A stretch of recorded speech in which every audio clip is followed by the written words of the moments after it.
প্রার্থনা এবং শঙ্খধ্বনির মধ্যে দিয়ে আরজি করে তরুণী চিকিৎসকের ধর্ষণ ও খুনের সুবিচার চেয়ে পথে আমজনতা। মিছিলে মিছিলে 6 লাখ শহর ধূপগুড়ি। বিচার চেয়ে শ্রমিক থেকে শিল্পী, পড়ুয়া থেকে সাধারণ মানুষ এবার রাস্তায়। রবিবার ধূপগুড়ি মহকুমা নাগরিক মঞ্চের তরফে একটি প্রতিবাদ মহা মিছিলের আয়োজন করা হয়েছিল।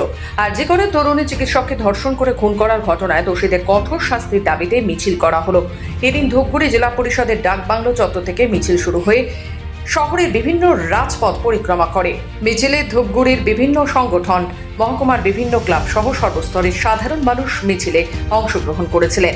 জানা গেছে, আগামীকাল সোমবার চিকিৎসকের মৃত্যুর ঘটনা নিয়ে সুপ্রিম কোর্টে শুনানি রয়েছে। সেই শুনানির দিকে তাকিয়ে রয়েছে আমজনতা। উল্লেখ্য, ঠিক 1 মাস আগে 9 আগস্ট আরজি করের মেডিকেল কলেজ হাসপাতালে নৃশংসভাবে প্রাণ গিয়েছিল তরুণী চিকিৎসকের। আর এদিন থেকে ঠিক 1 মাস পর মর্তে মৃন্ময়ী উমার আবির্ভাব হবে। কিন্তু 1 মাস পার হতে চলেছে, এখনো তরুণী চিকিৎসকের মৃত্যুর কোনো বিচার হয়নি। ঘটনায় একজন গ্রেপ্তার হয়েছে। ধূপগুড়ি থেকে পার্থপ্রতিম দাসের রিপোর্ট, খবর বাংলা।